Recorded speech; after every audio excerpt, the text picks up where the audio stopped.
The story ends not with rescue, not with redemption, but with a silence heavier than the one she was born into. When the truth spilled beyond the family, the world looked at her not as a survivor, but as a spectacle. Strangers gawked, journalists wrote, neighbors who had stayed quiet for years now spoke as if they had been brave all along. But for her, none of it mattered. The damage was already written into her blood, into her children, into the way she could never say her own story without choking on the words. Her uncle, her husband, faded into history like men like him always do. Some records claim he was arrested, others that he died quietly in his home, never answering for the life he stole. His shadow remained, even in absence, carved into the faces of every child who bore his blood.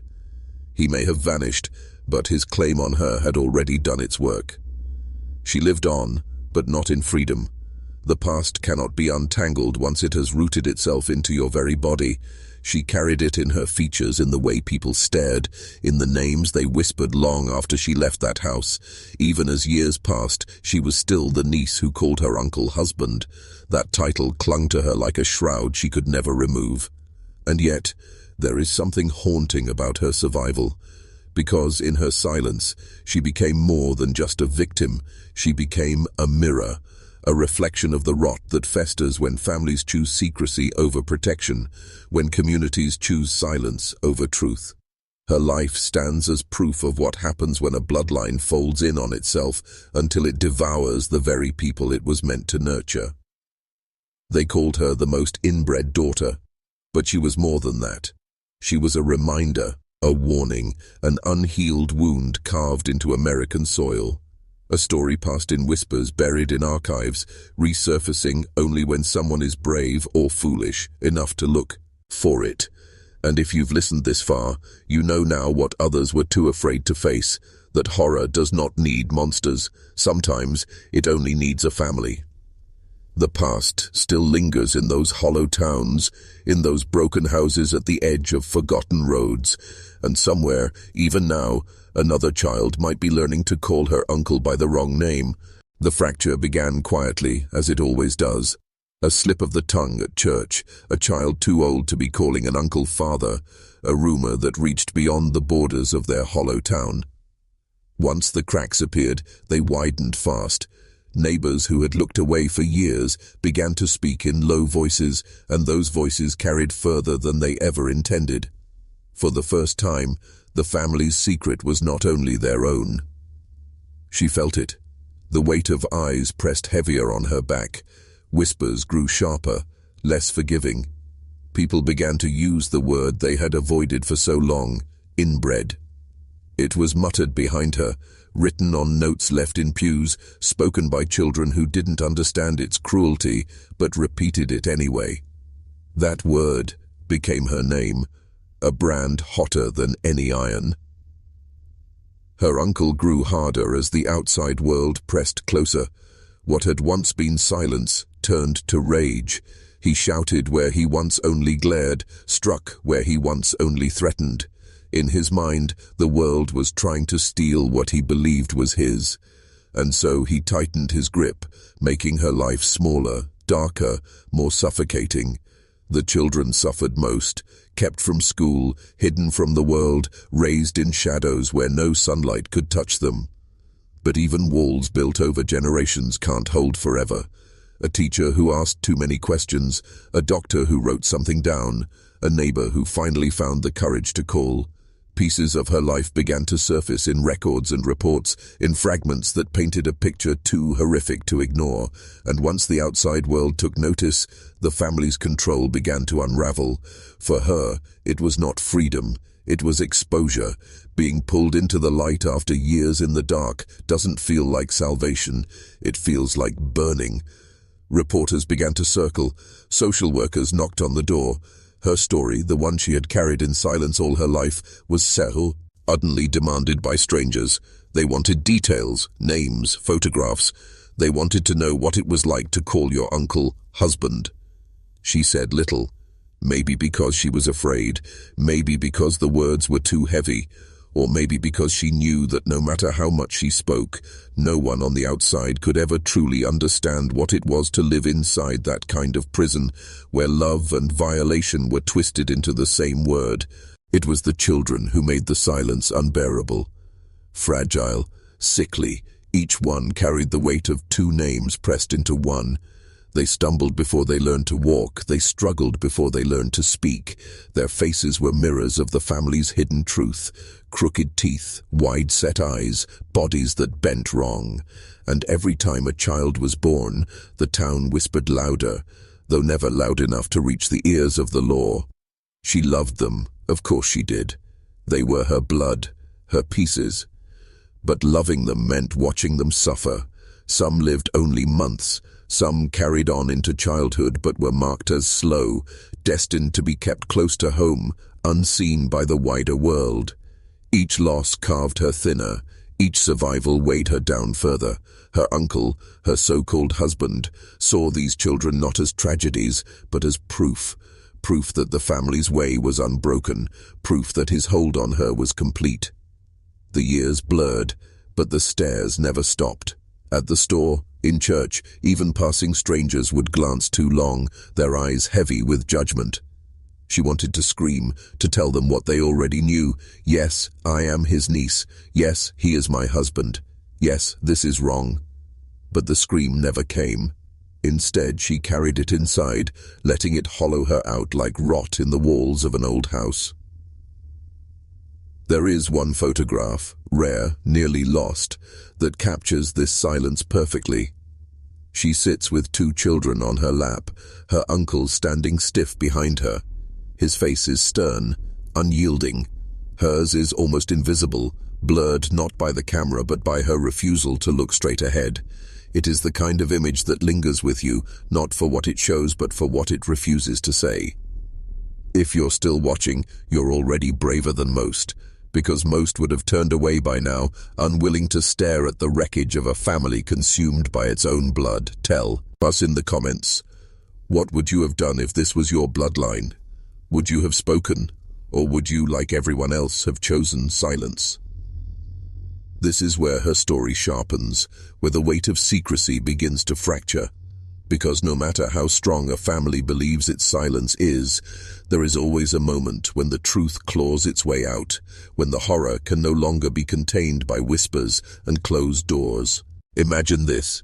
A boy grows up in a town where silence is heavier than the church bells, where every face in the neighborhood carries the same crooked jaw, the same strange, glassy eyes. He doesn't ask questions because nobody does.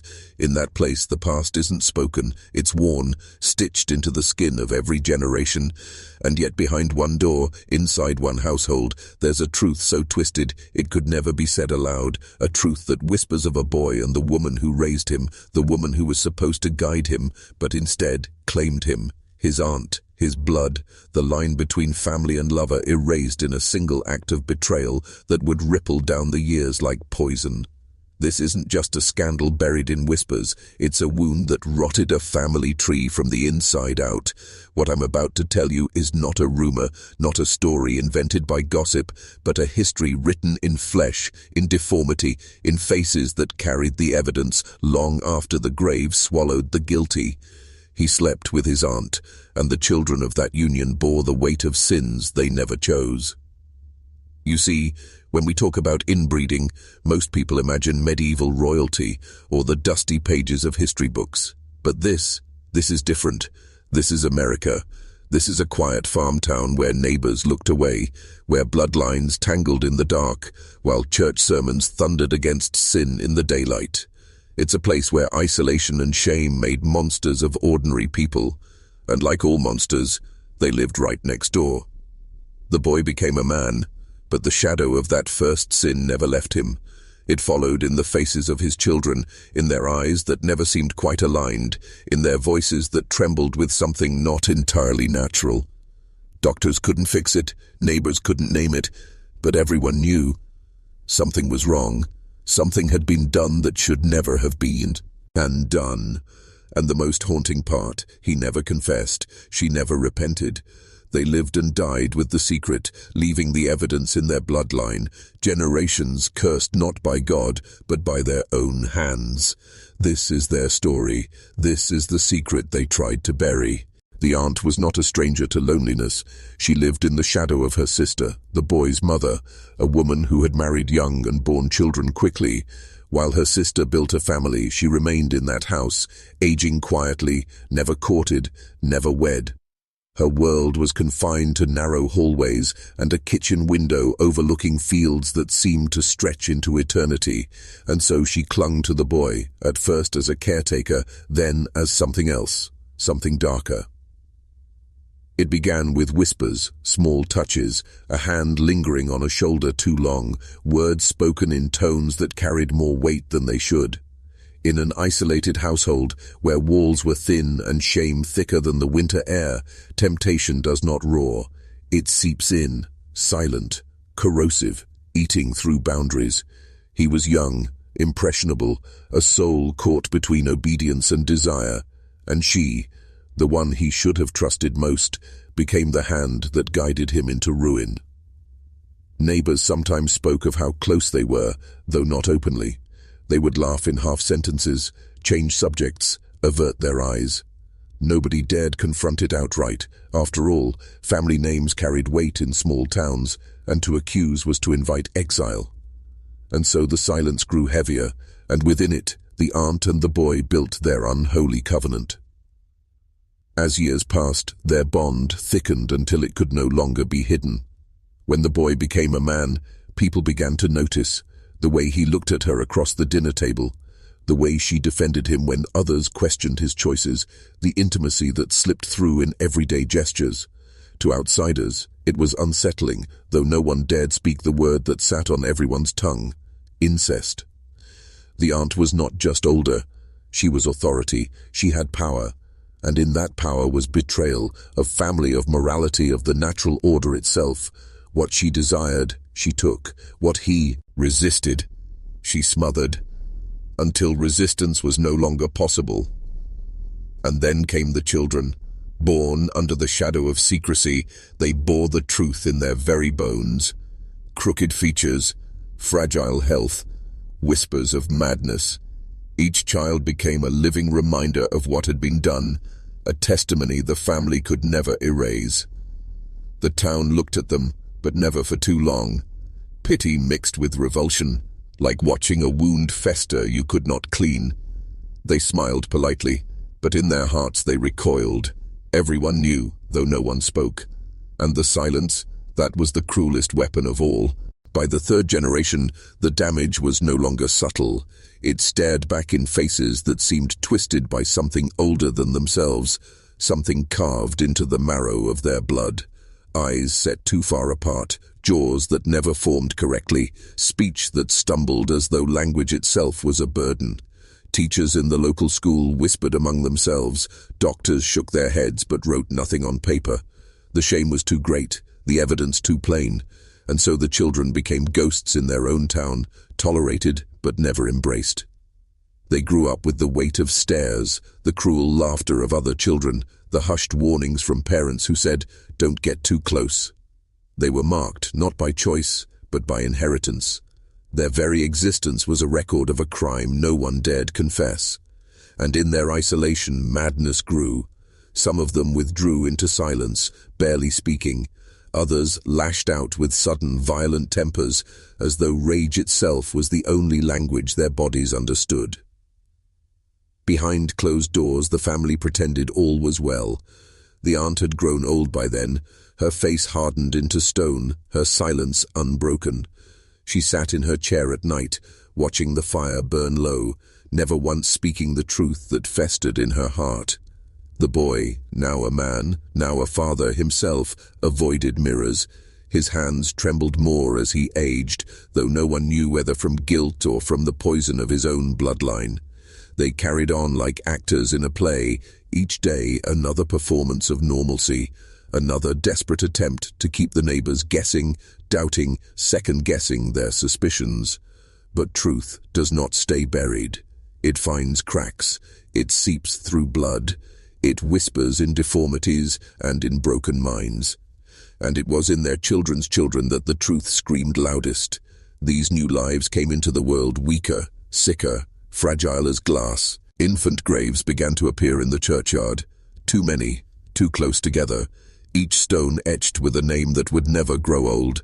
The congregation prayed louder, but everyone understood. God was not the one punishing them. This was not wrath from heaven.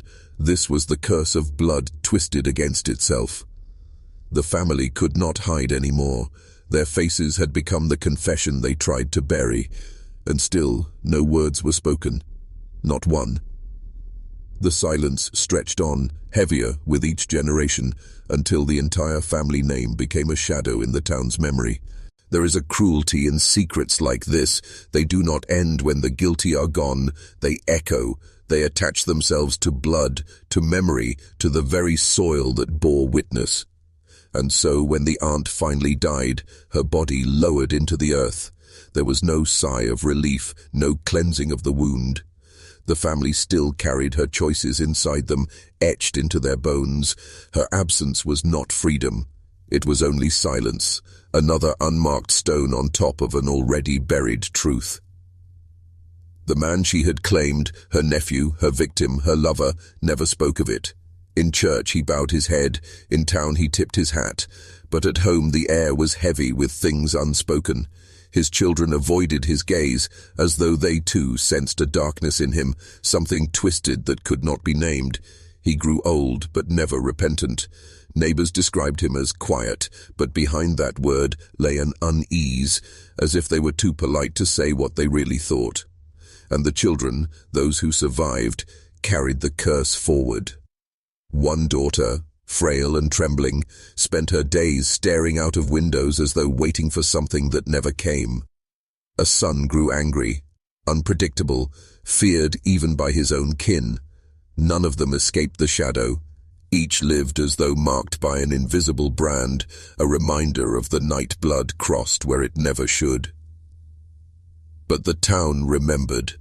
Whispers grew into warnings, warnings into stories. Parents would tell their children not to wander too close to that family, not to court them, not to risk letting that blood mingle with their own. Generations later, long after the house had begun to rot, after the fields had grown wild with weeds, people still avoided that place. They still spoke of the family in hushed voices, as if naming them too loudly might call the curse back into being. And this is where the true horror lies, not in one act, but in its ripples. A sigh, angled betrayal, a single weakness of flesh can scar not only a family but an entire community. It becomes a shadow that lingers long after the perpetrators are gone, a story told in fear rather than memory. The town could never wash its hands of it because the evidence was carved into faces, written into bloodlines.